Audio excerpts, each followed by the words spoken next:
जोता वाली माता तेरी सदा ही जय।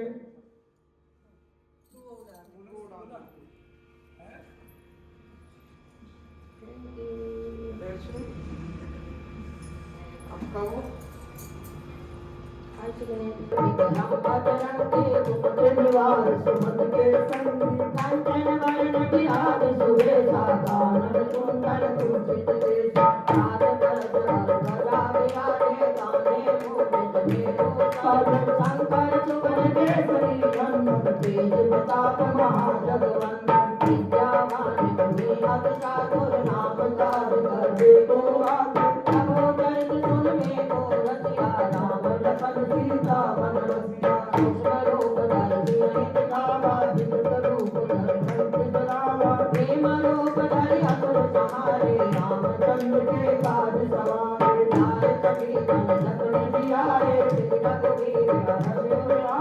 रघुपति कीन्ही बहुत बड़ाई तुम मम प्रिय भरत संभाले सहज बदन तुम रोग गावे हथ पर सिरपत कंठ लगावे सनकादिक ब्रह्मादि मुनीसा नारद सारद सहित कबीसा शंभु वेद दिगपाल जहाने कवि कोविद कर सके कहावे सुतकार सुग्रीव कीना राम पाए अकबर सीना मनो मंत्र कवि जनमाना लंकेश्वर पर जग जग जाना तुम सहत तो जन पर मानो लियो ताई मंत्र पर जाना नभो मोदिका मेरे मुख मारी सब लाग गए अचरज नारी दुर्गम काज जगत के वेरे जो महानो करे देवे राम दुआरे तुम रखवारे दूध ना आज्ञा दिल में सारे सब सुख लहे तुम्हारी शरणा तुम रक्षक काहू को डरना आपन तेज समारो आपै तीनों लोक कांपते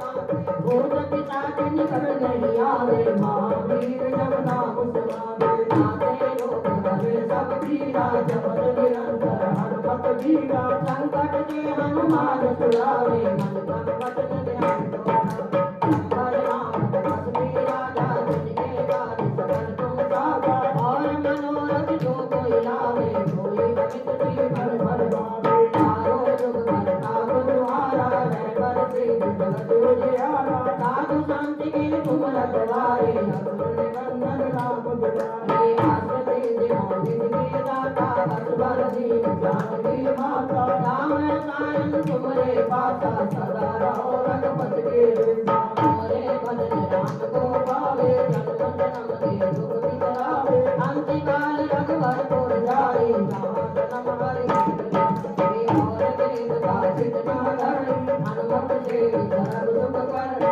संकट कटे मिटे सब पीरा जो हरे हनुमत बल वीरा जय जय जय हनुमान गोसाई कृपा करो देव की नाई जो सत बार पाठ कर जोई छूटै बंदी मात जो यर बड़ि हनुमान चालीसा होय गौरी सा तुलसीदास सदा हरि तेरा देवे नाथ जय तेरा पवन करे संकट हरण मंगल मूर्ति हो राम लखन सीता सहित निर्भय बसहु सुरभूप या पर नाम जय राम तेरे प्रभु राम जय राम मंगल भवन मंगल हारी जगत दशरथ हर बिहारी दीन दयाल बिरख संहारे हरौ राघव संकल हारे बोलिए राजा रामचंद्र भगवान की जय भागवत महापुराण की जय भक्त वत्सल भगवान की जय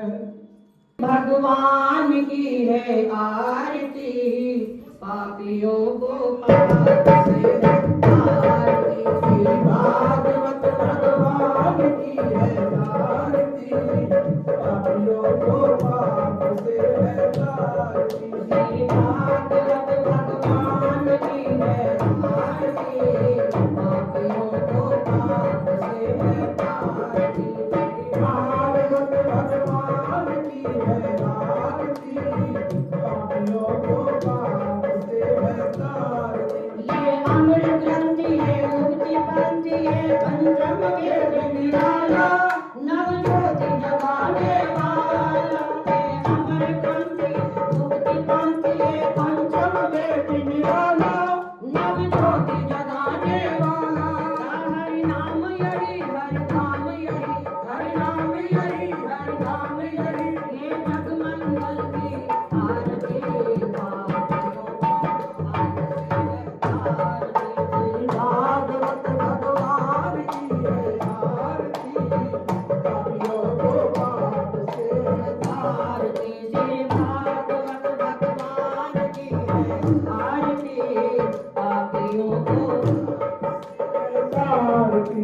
साथ खींच पावन पुनीत पापों को मिटाने वाला जय अर्ज कराने वाला के साथ खींच पावन पुनीत पापों को मिटाने वाला जय अर्ज कराने वाला ये दुख हरनी ये दुख हरनी ये सुख करनी ये दुख हरनी श्री मधुसूदन की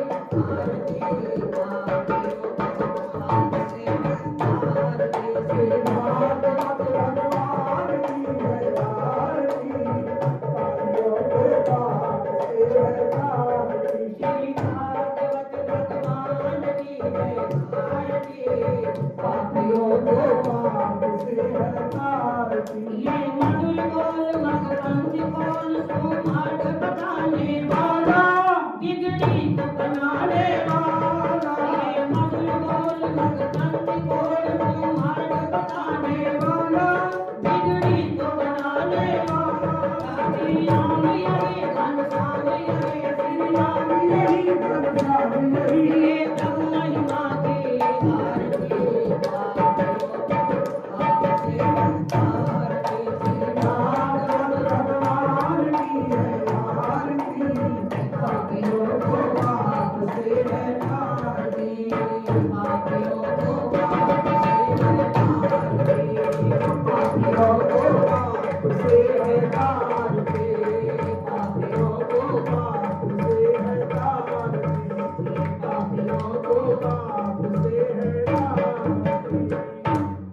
श्री भागवत महापुराण की अपने अपने गुरु महाराज जी की अपने अपने माता पिता की धरती माता की गौ माता की बाबा लटुरिया की बोलिए हरे हरे महादेव जय जय श्री राधे जय जय श्री राधे जय जय श्री राधे बोलिए बाल गोपाल की यशोदा के लाल की गोविंद राधे राधे राधे गोविंद राधे गोविंद राधे गोपाल राधे गोविंद राधे गोपाल राधे राधे राधे गोविंद राधे राधे राधे गोविंद राधे राधे राधे गोविंद राधे गोविंद राधे गोपाल राधे राधे गोपाल राधे राधे राधे गोविंद राधे राधे राधे गोविंद राधे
कितना प्यारा है सीता तेरी हो नजर उतार कितना प्यारा है सांवरिया तुझको किसने सजाया है सांवरिया तुझको किसने सजाया है तुझे सुंदर से सुंदर गजरा पहनाया है तुझको सुंदर से सुंदर गजरा पहनाया है ओ कितना प्यारा है श्रृंगार तेरे लिए हो नजर उतार कितना प्यारा है जय हो कितना प्यारा है तेरे लिए हो नजर उतार कितना प्यारा है जय हो कितना प्यारा है श्रृंगार नजर उतार कितना प्यारा है हर केसर चंदन तिलक लगा कर सज धज करके बैठो है केसर चंदन तिलक लगा कर सज धज करके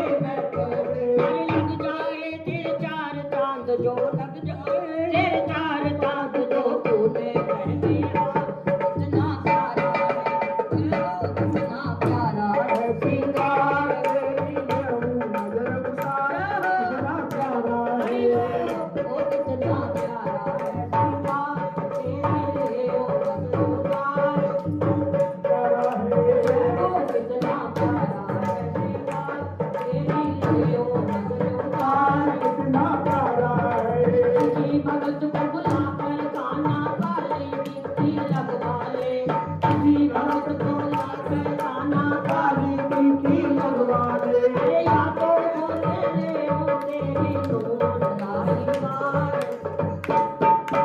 या तो बोले ले ओ तेरी धूल लाई मार कितना प्यारा है ओ कितना प्यारा है श्रृंगार तेरी नजर उतार कितना प्यारा है जय हो कितना प्यारा है श्रृंगार तेरी लिए ओ नजर उतार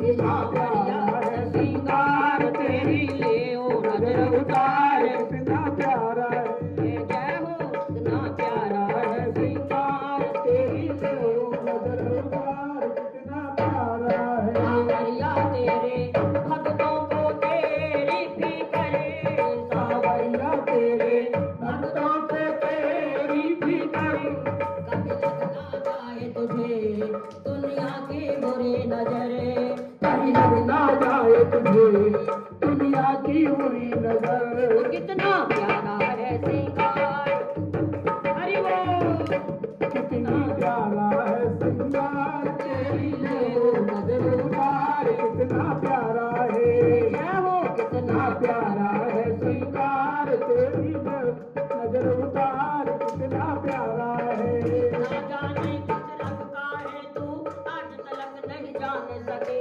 ना जाने किस रंग का है तू आज तक नहीं जान सकी अरे बनवारी हमने तो देखे बनवारी तो हमने देखे तेरे रंग हजार कितना जय हो कितना प्यारा है श्रृंगार तेरी नजर उतार कितना प्यारा है जय हो कितना प्यारा है श्रृंगार तेरी नजर उतार कितना प्यारा है सांवरिया तेरा रोज का श्रृंगार सांवरिया तेरा रोज का श्रृंगार कभी कथा में मेरे आ जाओ रे दरबार कभी कीर्तन में मेरे आ जाओ रे दरबार प्यारा है श्रृंगार तेरी नजर उतार कितना प्यारा है कितना प्यारा है श्रृंगार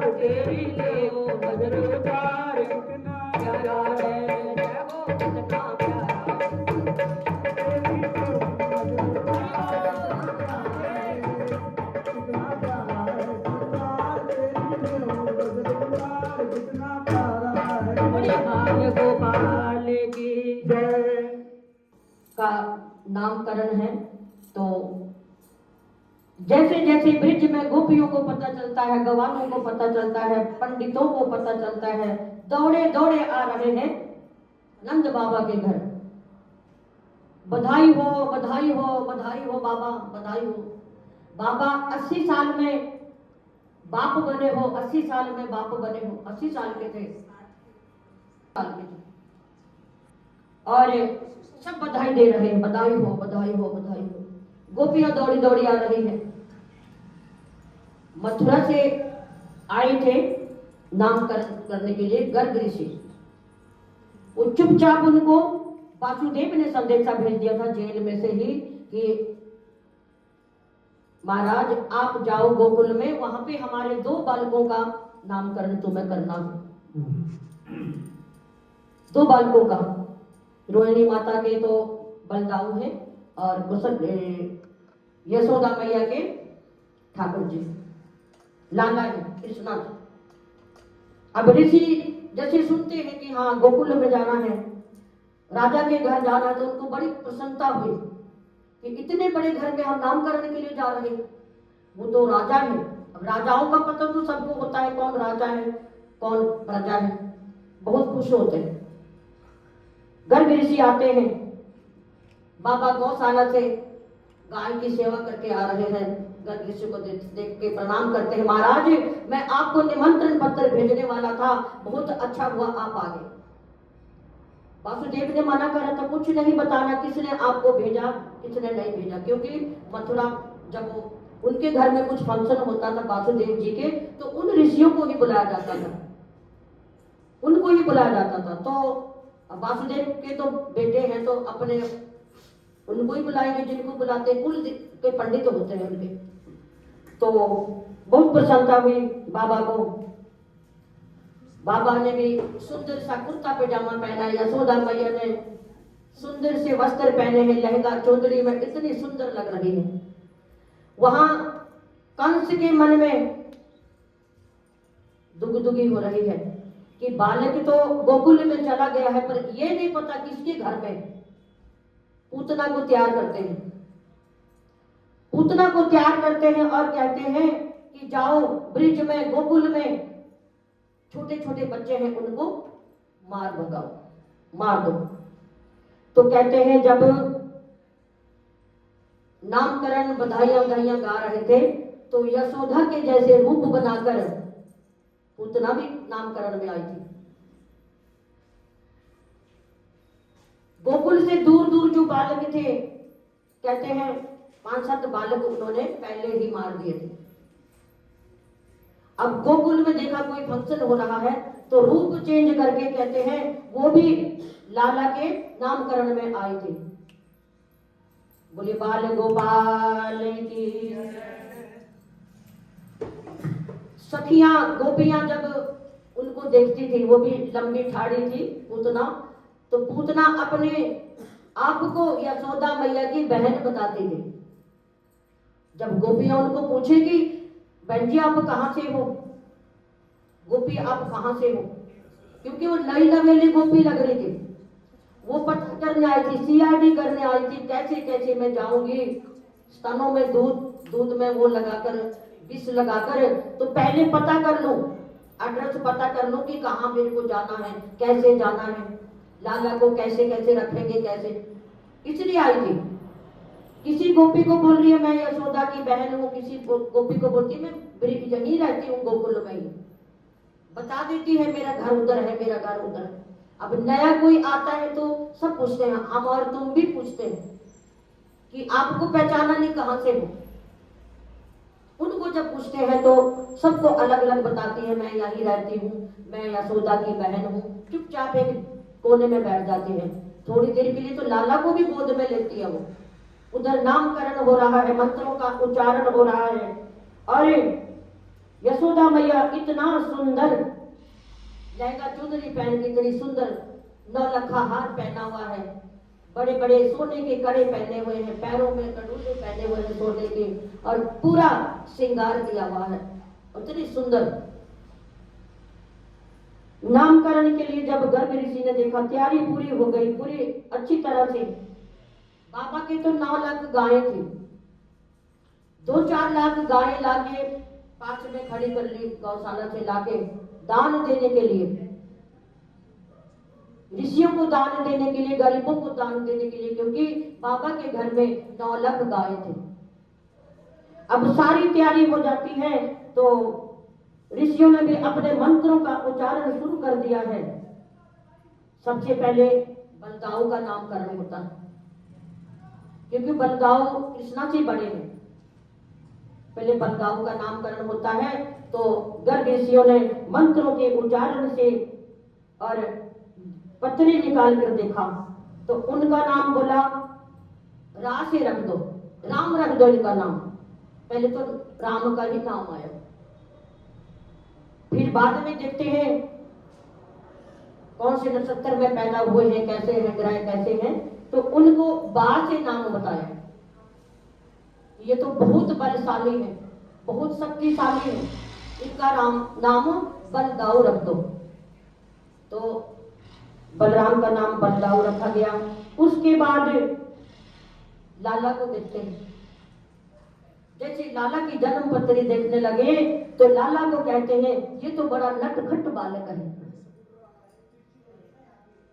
सीधा साधा बालक नहीं है, बहुत नौटी है, समझदार, इतना पूरे 3 लोकों में इनका नाम होगा। समझदार तो बहुत है, बहुत समझदार। अब उन्होंने भी जानबूझ के, क्योंकि ये सबको पता होता है, जो बड़े बड़े ऋषि महात्मा होते हैं उनको पता ही होता है ये कौन सा रूप है। लेकिन जब लीला थी तो भगवान ने उनके ऊपर भी माया जाल डाला हुआ था कि गोकुल में किसी को पता न लगे मैं भगवान हूं। अब लाला करके सब पुकारते हैं। लाला को कहते हैं ये बहुत नटखट है, ये मुकुट भी पहनेगा तो टेढ़ा टेढ़ा मुकुट पहनेगा, बंसी पकड़ेगा तो टेढ़ी, और खड़ा भी होगा तो टेढ़ा, पैर के पैर चढ़ा वो आप देखते हो ना उनकी प्रतिमा को, ये खड़ा भी होगा तो टेढ़ा, ये सारे काम टेढ़ा करेगा। इनके काम सारे टेढ़े होंगे तो इनका नाम लेने के लिए अपनी जीभा को भी टेढ़ा करना पड़ेगा। जीभा को अगर जो नाम टेढ़ा करके आ जाए तो आप बोलो कृष्णा बोलो, हाँ, तो जीभा को टेढ़ा करना पड़ता है ना। तो ऋषियों ने उनका नाम कृष्णा रख दिया। बधाइयां बज रही हैं नंद जी के आंगन में, बज रही आज बधाई, तो बधाइयां मंगलाचार हो रहे हैं, पूजा हो रही है, मंत्रों का उच्चारण हो रहा है, नामकरण हो रहा है लाला का। गोपियां दौड़ी दौड़ी आ रही हैं, बधाई दे रही हैं, बधाई हो बधाई हो बधाई हो। बोलिए बाल गोपाल की जय। अब ये तो गोपी दौड़ी दौड़ी आती है, यशोदा मैया बधाई हो, लाला को मेरी गोद में दे दो। बहुत सारी गोपियां, वहां तो कई गोपियां, ये गोपियां भी कहते वहां बड़े बड़े ऋषिगण थे, उनको कभी आप सोचते हैं ना कि गोपियां कोई स्त्रियां कोई लड़कियां, ऐसा कुछ नहीं था। वो बड़े बड़े ऋषि महाऋषि गण थे जो गोपियां थे, गोपियां के रूप में गोपियां दिखाई देती थी, क्योंकि उनको कभी ऋषिगण थे, उनको कभी भगवान का दर्शन नहीं होता था। तो भगवान ने उनको वरदान दिया था कि तुम गोपियां बन के आओ और तुमसे ज्यादा मेरे को कोई नहीं मानेगा और मेरे से ज्यादा तुम्हें कोई नहीं जानेगा। तो वो ऋषिगण थे, बड़े बड़े ऋषिगण। कई बार सोचते हैं हम कि गोपियों के साथ रास लीला, गोपियां ही बन के, उनको स्त्रियों का ही रूप दिया गया है, क्योंकि गोपियां ही ज्यादा पूजा करती हैं, माखन मिश्री, माखन दूध दही बेचने जाती हैं, लाला को माखन खिलाती हैं, वही गोपियां खिलाती हैं। तो उनके घर परिवार वहीं पे गोकुल में ही थे, तो वो गोपियों के रूप में लाला की सेवा करती थी। गोपी आती है, मैया कितना सुंदर बालक है आपका, मेरी गोदी में दे दो। मैया ने गोदी में दिया, उन्होंने खूब गोदी में झुलाया। उसके बाद में मैया ने बोला मांगो, आज मैं अपने हाथों से जो भी आप मांगोगी मैं सब कुछ दूं। सोने की थाली पड़ी हुई थी, गोपी कहती है मैया ये थाली दे दो, बस थाली। मैया ने सोने की थाली उठाई, गोपी मोतियों से भरी और गोपी को दे दी। और हम क्या करते हैं, पूजा पाठ में देने लेने से भी थोड़ा सा पीछे हटते हैं, दान पुण्य करने से भी सोचते हैं चलो इतना ही बहुत है, इतना ही बहुत है। भगवान कहते हैं मेरे को 56 भोग अगर आप खिलाओगे वो भी नहीं चाहिए, लेकिन मेरी तरफ से किसी गरीब को खाना खिला दोगे तो मैं भोग लगा लेता हूं। भगवान का दिल देखो, मेरे को मत भोग लगाओ, कोई बात नहीं। वैसे भी हम क्या करते हैं, जाते हैं मंदिर में, थोड़ा भोग लेके जाते हैं, कुछ भी, माखन हो, मिश्री हो, खीर हो, हलवा हो, घंटी बजाते हैं, फटाफट घंटी वहां रख देते हैं और वापस ले आते हैं भोग। वहां 2 सेकंड भी नहीं रखते मंदिर में। हम लोग ऐसे करते हैं। भगवान देखो बाल रूप में है, बाल गोपाल है, हमने घंटी बजाई, ताली बजाई, कुछ बजाया, उनको उठना है, आंख मसलनी है, बाल गोपाल। अब बड़े कृष्णा रूप वो अलग रूप है, बाल गोपाल अगर हमारे मंदिर में है तो घंटी बजाई या जाके ओम नमो शिवाय बोला, ओम नमो भगवते वासुदेवाय, उठो भगवान उठो लाला, भोग लगाओ, हम भोग लाए, तब तो बात है। बस जाते हैं चुपचाप घंटी बजाते हैं। अब जब तक बाल गोपाल आंख मसलते हुए उठते हैं तो हम जाके अपना भोग स्वीकार करते हैं, अपने आप को खा लेते हैं वहां, और वो अभी उठे भी नहीं है, उनका भोग लग गया, घंटी बजाई लग गया भोग। भगवान कहते हैं मुझे 56 भोग नहीं चाहिए। दुर्योधन के 56 भोग त्याग दिए थे, लेकिन खाना कहां खाया था, विदुर जी के घर में साग रोटी खाया था। 56 भोग कहते मेरे को नहीं चाहिए, ये तो परंपरा है, 56 भोग लगते हैं, बनाना लगता है। भगवान कहते हैं मेरे को 56 भोग नहीं चाहिए। आप किसी गरीब की सेवा कर देंगे, किसी गर्जबंद की सेवा कर देंगे, वो मेरे लिए सबसे बड़ा भोग है। जो आज आप ये भी सेवा कर रहे हैं, ये सबसे बड़ा भोग ठाकुर जी को जाके लगता है। सेवा भी भोग है। भगवान कहते भजन भी मत करो, आदत बुरी सुधार लो, बस हो गया भजन। आदतें सुधार लो, किसी की सहायता करो, मेरा प्रिय भक्त वही है।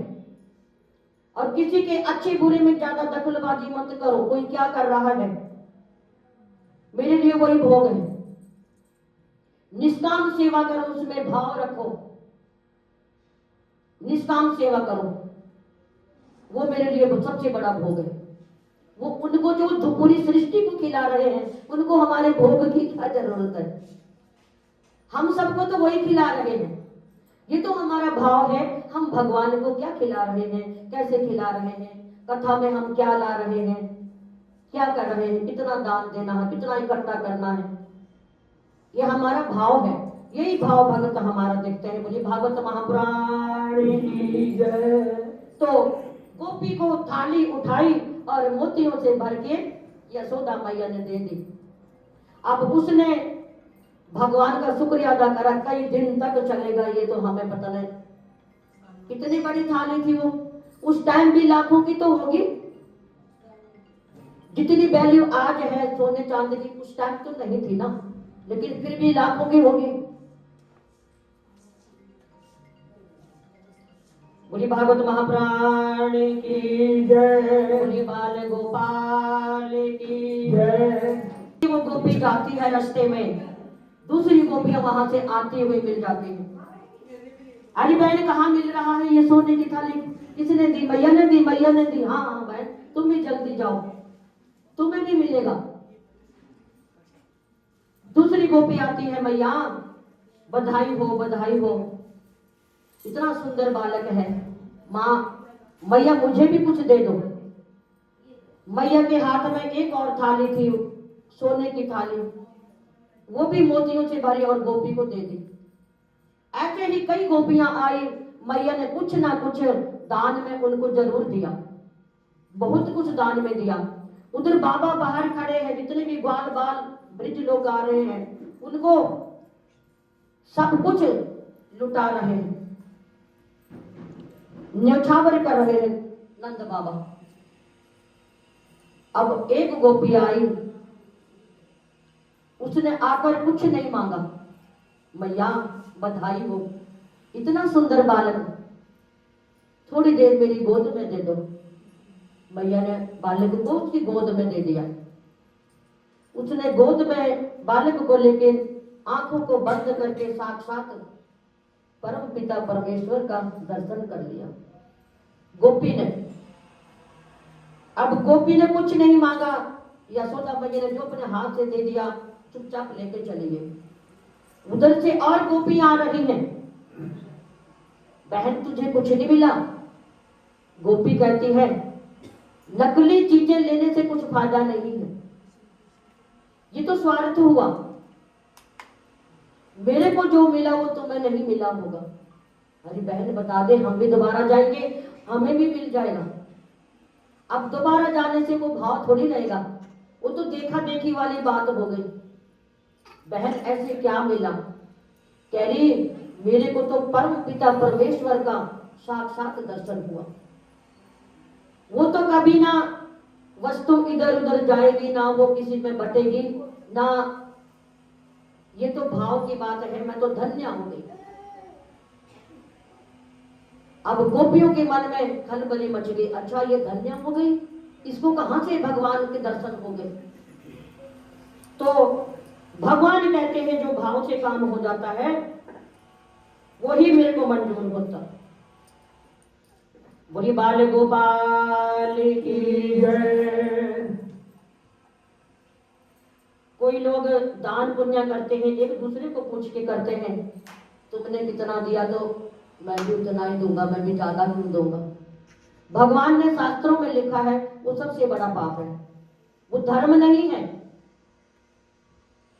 राजा परीक्षित ने सुखदेव से पूछा कि धर्म के बारे में बताओ, तो उन्होंने दान पुण्य के लिए बताया कि दान देना वही फलदायक होता है जो एक हाथ में ले दूसरे हाथ को भी पता नहीं चले।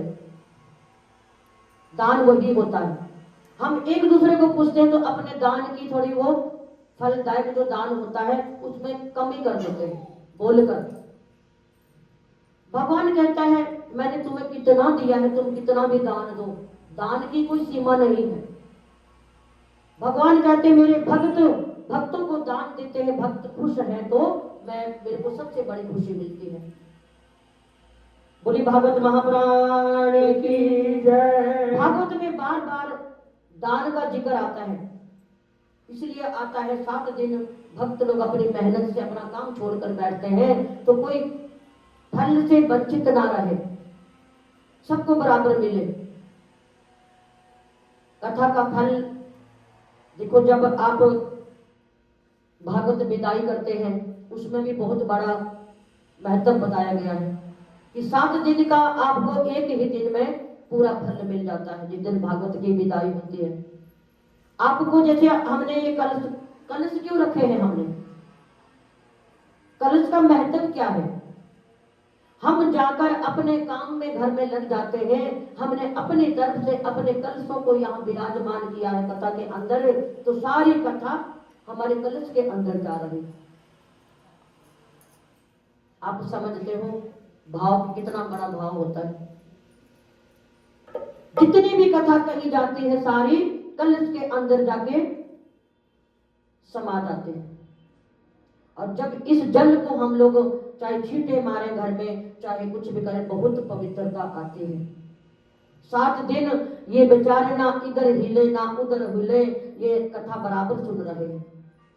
हमारा मन तो कभी कभी डगमगा जाता है, कभी कभी नींद भी आ जाती है, दूसरे की बातों में भी आ जाते हैं, लेकिन इनको देखो ये कलश हमने जैसे रखे वो वैसे के वैसे विराजमान है। ये तो अमृत क्या ही संजीवन बूटी बन गई है जो इनके अंदर जल है। थोड़ा सा 2 बूंद अपने पी भी सकते हैं, पीने के जल में डाल लो, सारा परिवार पी लो और जाकर इस जल को घर में छिड़क दो, अपने पूरे घर में छिड़क दो, जो बचे थोड़ा बहुत वो अपने नहाने में डाल लो। और कहते हैं जिस दिन भागवत की विदाई होती है अपने घर में ज्यादा पानी फैलाना, कपड़े धोना, इतना बड़ा काम किया है तो घर में जाके ना करें, बहुत बड़ा काम है ये तो मंदिरों में जब ऐसा काम होता है वो तीर्थ धाम बन जाते हैं, वो छोटी मोटी बात नहीं रहती। भागवत जैसी लीलाओं को सुनाना ये तो बड़े बड़े ऋषि भी नहीं सुना पाते। भगवान की लीलाएं अनंत है, इनको सुनाना कई महीने चाहिए। लेकिन जितना भी उसको अर्पण करते हैं हम लोग तन और मन से, धन से, तो भगवान ठाकुर जी खुश हो जाते हैं, दुगना पुण्य मिलता है। भगवान कहते हैं भंडारे की सामग्री जुटाते हैं सब, उनकी तरफ से कितना बड़ा काम हो रहा है। घर पे तो हम लोग 4 लोगों को बनाने खिलाने में थक जाते हैं, लेकिन जब भंडारे की भी कोई सीमा नहीं, कितने लोग खाते हैं कितने नहीं खाते हैं कोई सीमा नहीं है। हम 100 लोगों का बनाते हैं, 500 लोग भी खा जाते हैं, और उनमें गरीब लोग आए और भी बहुत अच्छा है। भंडारे में जिनको भंडारा खाना चाहिए, गरीब लोग भी आते हैं तो वो भी बहुत अच्छा है, बहुत बड़ा महत्व बताया गया है। तो तीसरी सखी जब भगवान का दर्शन करके जाती है तो धन्य हो जाती है, साक्षात परमपिता परमेश्वर के दर्शन कर लेती है।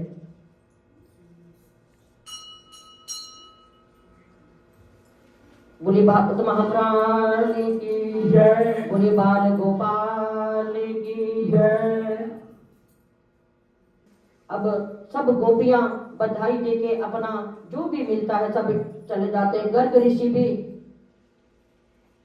कितना दान बाबा ने दिया उनको, कहते हैं एक एक ऋषि को 1-1 लाख गायें दान में दी बाबा ने, और जो धन दौलत दिया उसकी कोई सीमा नहीं है, क्योंकि वो गोकुल के राजा थे। 9 लाख गायें, दूध भी बेचते होंगे 1 रुपये 2 रुपये का, तो उस टाइम पे कितना, क्योंकि कोई भी वस्तु लेते हैं उसका मोक्ष देना पड़ता है।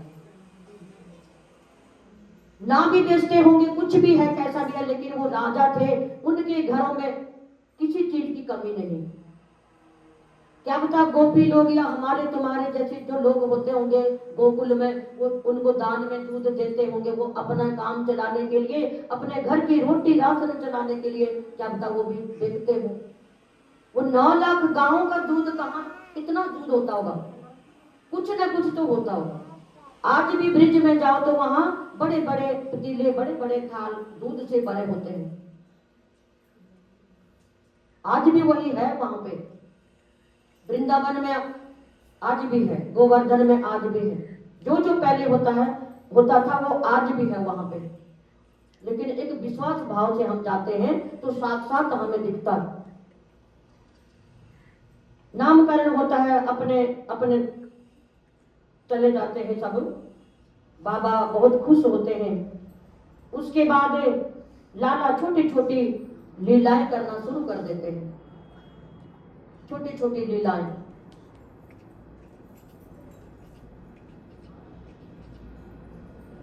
पूतना भूली नहीं है, वो आई नामकरण में, लेकिन भूली नहीं है। कंस ने भेजा कुछ करने के लिए, अभी भूली नहीं है वो। उधर नामकरण का अभी उत्सव खत्म भी नहीं हुआ और पूतना झांकने लग गई आके, कभी इधर झांके कभी उधर झांके, अपना अपना टाइम निकाल कर आने लगी। अब गोकुल में कई बालकों को उसने मार दिया था। अब भगवान सोचे अगर सब बालकों को पूतना मार देगी तो मेरे साथ कौन खेलेगा। भगवान बड़े हो रहे हैं, वो छोटेपन में कितनी लीला करते हैं, मेरे साथ कौन खेलेगा। उन्होंने योग माया को बोला पूतना को मेरे घर की तरफ भेजो। सब जगह वो बच्चों को नुकसान कर रही है, माताएं अपने बालकों को सुला के जाएं, अपना काम करे गाय का, और उधर आके पूतना उनका वध कर दे, उनको मार दे। कई बालक मार दे। अब भगवान ने सोचा अगर मैं अपनी लीला नहीं दिखाऊंगा तो ये जो हो रहा है, तो मेरे साथ जब मैं बड़ा हो जाऊंगा तो जब बालक के छोटे मेरी बराबरी के नहीं बचेंगे, मैं किससे खेलूंगा। अब योग माया को उनके मस्तक में भर देते हैं। योग माया उनको खींच कर माँ यशोदा के घर की तरफ लाती है। जैसे घर की तरफ लाती है तो यशोदा मैया अपना दूध दही का काम कर रही है, माखन निकाल रही होगी, कुछ काम कर रही होगी। तो लाला को पालने में सुलाया हुआ था। अब जैसे सुलाया तो लाला आंख बंद करके सो गए, लेकिन देख रहे पूतना कहां से आएगी, कैसे आएगी। पूतना धीरे से आती है और अपने पैरों की आहट भी नहीं करती, धीरे से आके धीरे से दरवाजा खोलती है और लाला को उठाकर एक बगीचे में ले जाती है। बगीचे में ले जाती है। जब बगीचे में ले जाती है तो लाला को बोलती है, लाला बहुत देर हो गई, तूने माखन नहीं खाया ना, यशोदा माँ ने दिया लेना भी, थोड़ा दूध पी लो। अब लाला मन ही मन सोच रहे दूध तो पीऊंगा, लेकिन तेरे प्राण भी साथ साथ पीऊंगा, चिंता मत कर। अब लाला नटखट, जैसे पूतना सो गई तो अपनी बांसुरी लेके उसके ऊपर खेलने लगे। खेलते खेलते गोदी में सो जाते हैं। जैसे ही गोदी में सो जाते हैं, पूतना अपना दूध पिलाने लगती है। स्तनों पे विष लगा के आई थी, दूध पिलाने लगती है। पहले तो लाला दूध पीने का ही ढोंग कर रहे हैं और बाद में उनके प्राण पीने लगते हैं। जब प्राण खींचने लगते हैं तो पूतना दर्द के मारे चिल्लाने लगते हैं, लाला छोड़ मोए, छोड़ छोड़ छोड़। ये लाला क्या कर रहे हो, छोड़ो छोड़ो छोड़ो। लाला क्या कहते हैं, मेरी बस एक ही आदत है, या तो मैं जल्दी किसी को पकड़ता नहीं हूं, जिसको पकड़ लेता हूं उसको छोड़ता नहीं। अब लाला खींचने लगे प्राण, खींचने, पूतना के प्राण निकल जाते हैं। पूतना धरती से 20 फुट ऊंचा उछल के नीचे पड़ती है। जैसे ही धरती पे पड़ती है पूरे गोकुल में गर्जना होती है। जैसे गर्जना सुनी, जिन जिन के बालक पूतना ने मार दिए थे वो तो डरे हुए थे, और जिनके बालक छोटे थे भग के जाते हैं, अपने अपने बालकों का पालना देखते हैं कि बालक सही सलामत है कि पूतना वो राक्षसी ले गई। पूतना का नाम तो पता नहीं था उनको, लेकिन राक्षसी तो नहीं ले गई। सब अपने अपने पालने को देखते, अपने अपने बालकों को देखते। यशोदा मैया के कान में गर्जना की आवाज आई। यशोदा मैया अपने दिल को पकड़कर भग के जाकर वो भी पालना देखती। जब पालना देखती है तो पालने में लाला तो है नहीं। अब यशोदा मैया, अब नंद बाबा तो अपने गौशाला में अपना सेवा कर रहे हैं।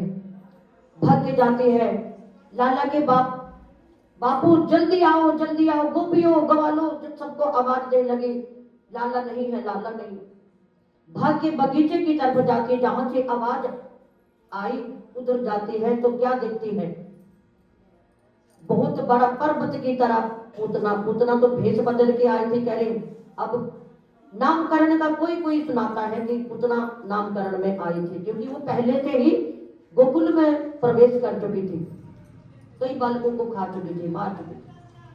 तो जब यशोदा मैया, पूरे ब्रिजवासी जब पूतना को देखते हैं तो किसी को चक्कर आके गिर जाते हैं, कोई देख के डर जाते हैं।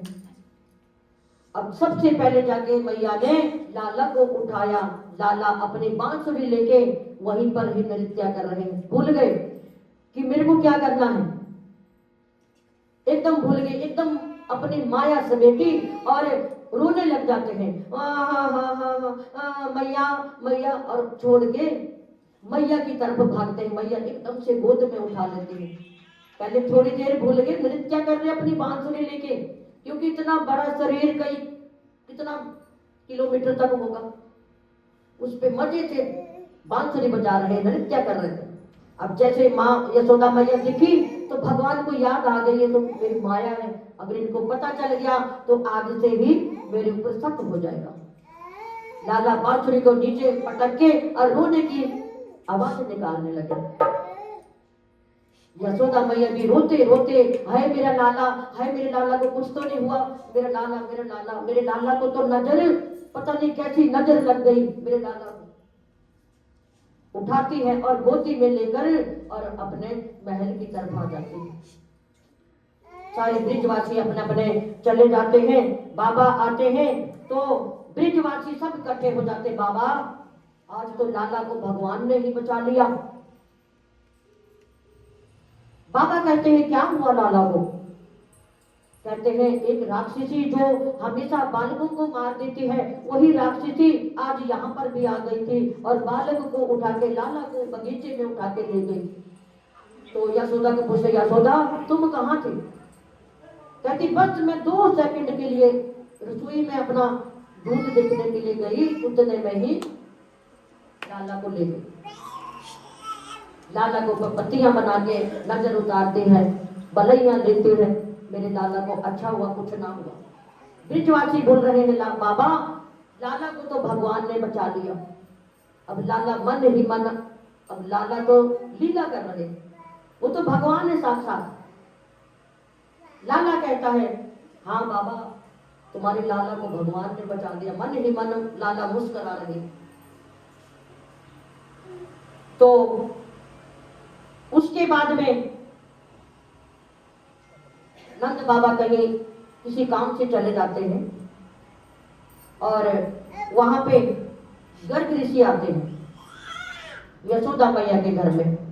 4-5 ऋषि आ जाते हैं, जैसे कई बार महात्मा साधु यहाँ ऐसे घूमते हैं और उनको पता है कि कहाँ क्या मिलने वाला है।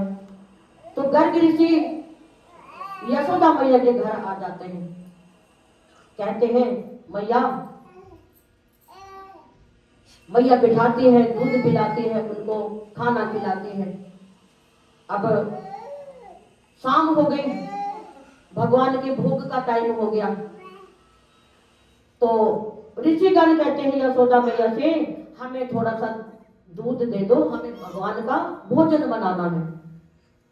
अब यशोदा मैया क्या दे सकती है, दूध तो अपने घर पे ही है, 10-20 किलो दूध पकड़ा दिया, लो महाराज आप इस कैसा भोजन बनाएंगे? अब ऋषिगण कहते हैं कि हमें खीर बनानी है, खीर बनानी है। तो सामग्री खीर की चावल लेने चली जाती है और भी सामग्री जो खीर में डालते हैं सब लेकर आती है। ऋषियों ने बड़े प्रेम से भोग बनाया और बड़े से पात्र में डाल के, और उनके कमरे में देखो मंदिर तो पहले इतना नहीं होते थे, लेकिन फिर भी एक आध मूर्ति जो उन्होंने रखी होगी कुछ यशोदा मैया ने, जाकर वो पात्र वहीं पर भी रख दिया और आंख बंद करके भोग लगाने लगे। हे परम पिता परमेश्वर, मैंने जैसे भी बनाया है हमारा भोग स्वीकार करो, उसके बाद हम भोग लगाएंगे। पहले कमरे में लाला सो रहे हैं, बलदाऊ बैठे, अब लीलाएं शुरू कर दी ना उन्होंने। बलदाऊ को बोलते हैं भैया ऋषि भोग लगा रहे हैं। बलदाऊ कहते हैं जाओ लगा लो भोग। अब लाला टुकुर टुकुर टुकुर टुकुर आते हैं और पात्र में दोनों हाथों से खाने लगते हैं। अब ऋषि की तो आंखें बंद, दोनों हाथों से खाने लगते हैं। जैसे ऋषि ने 2-4 सेकंड बंद करी आंख, अब इतनी देर तक तो वो पात्र पूरा खाली कर देंगे भगवान, लेकिन उन्होंने 2 सेकंड आंख बंद करी, जैसे आंख खोली तो वो बच्चा लाला दोनों हाथों से खा रहा है। अरे हटो हटो हटो हटो बच्चे, ये क्या कर रहे हो, क्या कर रहे हो? यशोदा को आवाज, भैया तुम्हारा कैसा बालक है ये? हमने भगवान के लिए भोग बनाया और भोग लगाने के लिए रखा, तो ये दोनों हाथों से जूठा कर दिया। यशोदा मैया बोलती बालक है, कोई बात नहीं, माफ कर दो, इसकी तरफ से मैं माफी मांगती हूँ। कुछ बच्चों को सिखाया करो, कोई आता है तो कैसा भेद करना चाहिए। हमें भी बच्चों को, छोटे बच्चे होते हैं शुरू से सिखाना पड़ता है, और कई बार बच्चा इतना नॉटी होता है जो सिखाते हैं उससे उल्टा करता है। अगर हम बच्चा बोले किसी से ये बात बतानी नहीं है, सबसे पहले कोई आता है उसी बात को बताता है। बच्चों को भगवान का रूप, उसी टाइम से ही बच्चों को भगवान का रूप दिया गया है, ये भगवान का रूप है। 10 साल से नीचे जो बच्चे होते हैं वो भगवान का साक्षात रूप होता है। तो अब ऋषियों को पता नहीं ये बालक है या कुछ है, अभी ऋषियों ने ध्यान थोड़ी करा, बाद में ध्यान करेंगे तो पता भी चल सकता है, क्योंकि भक्त ऐसे होते हैं वो मन से ही पहचान जाते हैं। अब ऋषियों ने खीर को बोला यशोदा मैया बांट दो, किसी को बांट दो, अब ये हम झूठा भोग नहीं खा सकते, ना भगवान को लगा सकते। बच्चे ने दोनों हाथ डाल दिए, खीर को यशोदा मैया उठा लेती है। उसके बाद कहती है महाराज माफ करना, मैं आपको और दूध दे देती हूँ। 10-20 किलो दूध और दे दिया। सामग्री जाकर दुकान से और ले आई और संतों को दे दी। संतों ने फिर बड़े प्रेम से दोबारा भोग बनाया और बनाकर वही पात्र में बड़े में डालकर मंदिर में रख के आंख बंद करके परम पिता परमेश्वर भोग लगा। अब लाला फिर, अब जब खीर इतनी स्वाद बनी है तो कहां रुका जा रहा है भगवान से। दाऊ से पूछते, बड़े भैया से पूछते हैं हमेशा। हम कथा के माध्यम से यही कहना चाहते हैं कि भाई भाई, जो भाई आपस में है तो भाई को जरूर पूछो।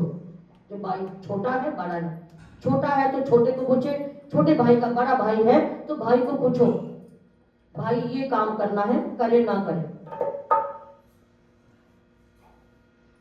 तो भाई से पूछता है, भाई ऋषियों ने आवाज लगा दी, लाला भाग, कुटर कुटर आता है और फिर आके दोनों, अब ऋषियों के दोनों आंख बंद है, हाथ जोड़े हुए हैं और लाला दोनों हाथों से फटाफट खा रहा। जैसे ही मंत्र मंत्र बोल के ऋषियों ने आंख खोली, फिर लाला जूठा कर दिया, फिर चिल्लाते हैं। वो यशोदा मैया को चिल्लाते हैं, यशोदा मैया लाला को चिल्लाते हैं, क्या लाला कितनी बार समझाया, बड़ों के बीच में मत जाया करो।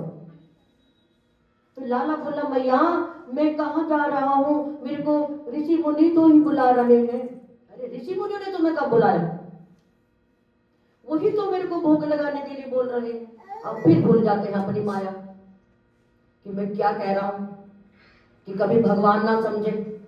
अच्छा अच्छा सॉरी भैया, अब नहीं करूंगा, दोबारा नहीं होगा। संतों ने तीसरी बार खीर बनाई,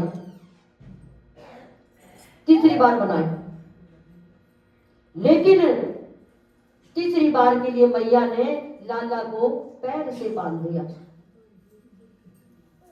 छोटा बच्चा है, अब बार बार जाके ऋषियों की खीर पे हाथ डाल रहा है और वो इतनी मेहनत से बना रहे हैं। खीर बनाना कोई आसान काम थोड़ी है, बड़ा टाइम लगता है। तो मैया ने क्या करा, एक रस्सी लेके एक पैर से लाला को बांध देती है। जब बांध दिया तो दूसरे कमरे में, अब ऋषियों को पता नहीं कि हाँ बांधा नहीं बांधा। अब ऋषि मुनि फिर पात्र लेके मंदिर में रखते हैं और परम पिता परमेश्वर आओ भोग लगाओ। अब लाला फिर भैया से पूछता है, भैया क्या करूं, मैया ने तो बांध रखा है। भैया कहते हैं, दाऊ कोई बात नहीं, जाओ भोग लगाओ। अब टुकर टुकर आते हैं, चलते हैं, जैसे चल रहे रस्सी भी बढ़ रही है।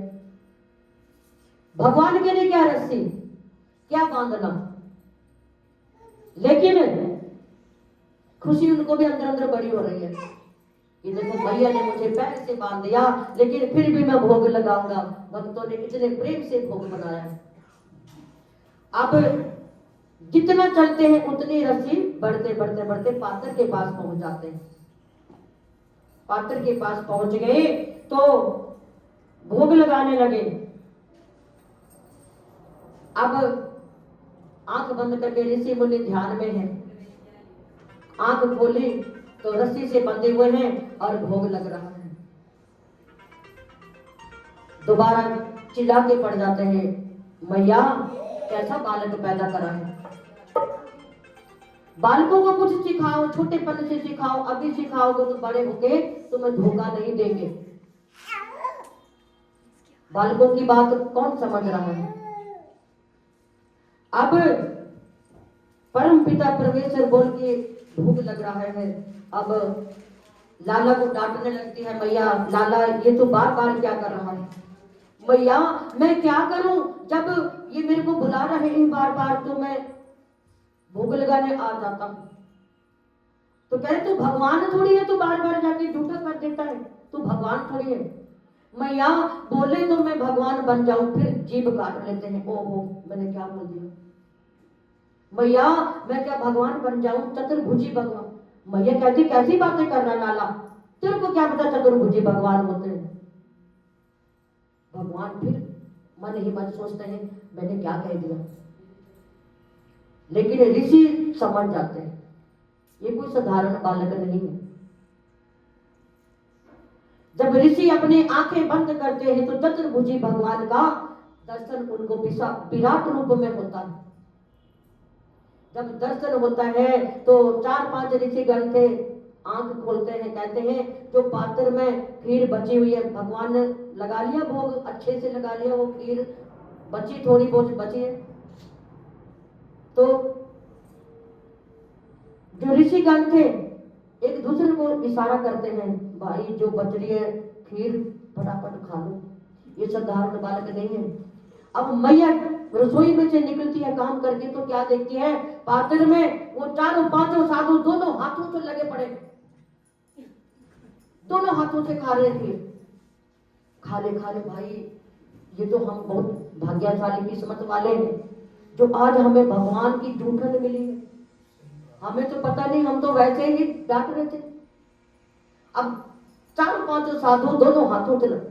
अब मैया देख के हैरान हो गई।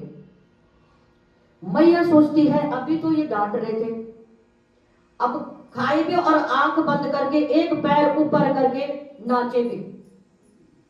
कह रही मैंने तो खीर दूध तो मैंने असली दिया है ना, कुछ सामग्री में कुछ ऐसी चीज तो नहीं आ गई कि साधुओं को कुछ हो गया। अभी तो ये गाली दे रहे थे, गुस्सा, गाली तो नहीं दिया, गुस्सा कर रहे थे और लाला को डांट रहे थे और मेरे को भी चिल्ला रहे थे, अभी इनको क्या हो गया 1 मिनट में। वो बोल रहे मैया कुछ नहीं हुआ, कुछ नहीं, बस हमें खुशी हो रही है, ऐसे ही तुम्हारे घर में आने की खुशी हो रही। भगवान के विराट रूप में दर्शन करके धन्य हो गए ऋषि, अपने खाया पिया और अपने धाम को अपने चले गए। ऐसे ही छोटी छोटी लीलाएं ठाकुर जी ने करी थी। तो